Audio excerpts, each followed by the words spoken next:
हा माझा अहवाल आहे. आतापर्यंत जे मी कार्य केलेत ना ते याच्यामध्ये आहे.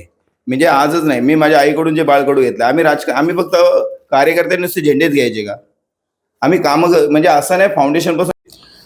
महानगरपालिका निवडणुकांचे रणशिंग फुंकले गेले असताना सर्वांनाच आता उमेदवारी अर्ज जो आहे तो कुणाला मिळणार आणि कोणत्या पक्षाकडून कुणाला ही उमेदवारी जाहीर होणार याची प्रतीक्षा आता संपलेली आहे. तर आता उभाटाकडून दीपमाला बडे यांना उमेदवारी दिली गेल्याची सूत्रांकडून माहिती मिळते आहे. तर प्रभाग क्रमांक 113 मधून महेशजी गोळे आपल्यासोबत आहेत. तर त्यांनी देखील आता इथे नाराजी व्यक्त केलेली आहे.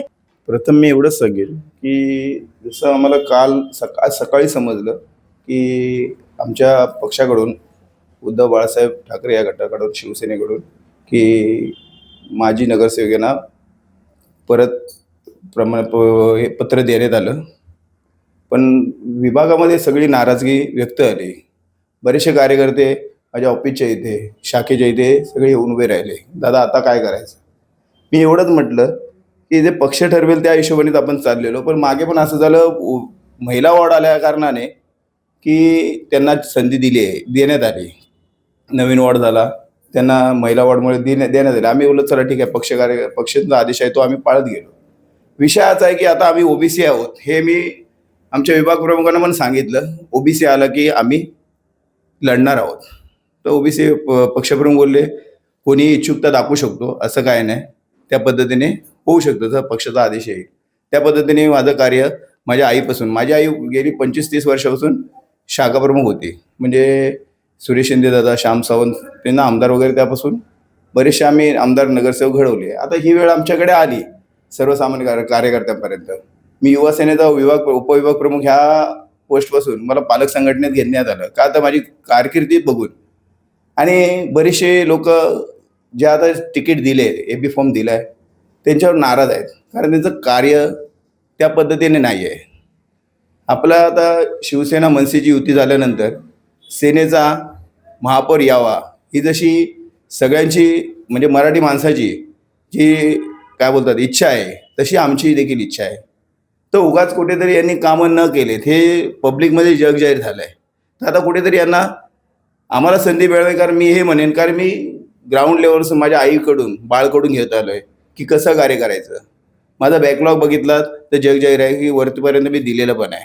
सदैव आमदार रमेश कोरावकर साहेबांना माहिती आहे, सुनील राऊत सरांना माहिती आहे की महेश गोळे हे आज नाही आहेत, हे पूर्वीपासून कार्य करत आहेत. आता रिसेंटली आपण त्या पद्धतीनेच त्या तेजाने कार्य करतोय. आता असं कुठेतरी वाटतं की आम्हाला डावळलं जात आहे, ते डावळू नये आणि आम्हाला न्याय मिळावा ह्या दृष्टिकोनातून मी म्हणतो की कुठेतरी ही सीट पडली नाही पाहिजे, आली पाहिजे. त्यासाठी आम्ही इच्छुकता दाखवलेली आहे. हा माझा अहवाल आहे. आतापर्यंत जे मी कार्य केलेत ना ते याच्यामध्ये आहे. म्हणजे आजच नाही, मी माझ्या आईकडून जे बाळकडू घेतलं, आम्ही फक्त कार्यकर्त्यांनी नुसते झेंडेच घ्यायचे का? आम्ही कामं म्हणजे असं नाही फाउंडेशन पासून आम्ही कामं करत आलोय. म्हणजे रस्त्यावरचे डांबरीकरण झालं, कोरोनामध्ये पण आम्ही बूस्टर डोस पासून लहान मुलांपर्यंत शाळेच्या शाळकरी मुलांनाही आम्ही ते डोस दिलेले आहेत. जिथे काय बोलतात महाड, चिपळूण, पोलादपूर इथे जीवनावश्यक वस्तू आम्ही आमच्या याने वाटलेल्या आहेत, सगळीकडे जमा करून. त्यात प्रत्येक ठिकाणी आम्ही ज्या पद्धतीने हे कार्य केले आहेत ते तुम्ही म्हणजे दिवाळीचं वाटप असेल, हळदी कुंकू असेल, आम्ही मोठमोठे इव्हेंट असे सगळे घेतलेले आहेत. आणि त्यातून जर आम्हाला न्याय मिळत नसेल तर आम्ही काय करणार? आम्ही फक्त झेंडेच फिरवायचे का?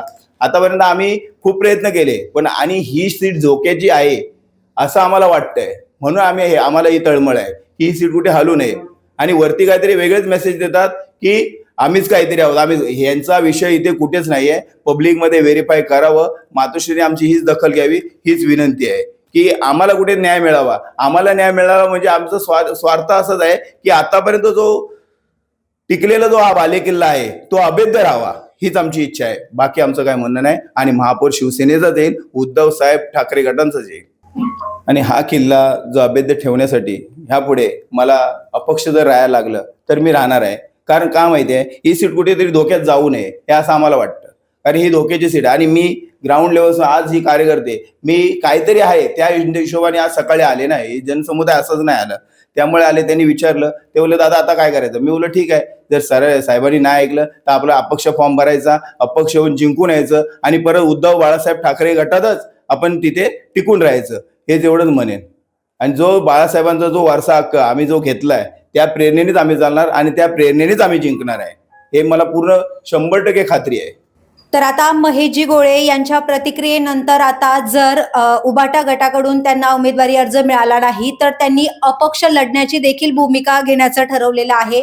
तर आता येत्या या निवडणुकांमध्ये प्रभाग क्रमांक 113 मधून नगरसेवक म्हणून कुणाचा चेहरा बघायला मिळतो हे बघणं आता औत्सुक्याचं ठरणार आहे. व्हिडिओ जर्नालिस्ट लवेश दळवीसह विद्या अमृतकार, शहर मुंबई.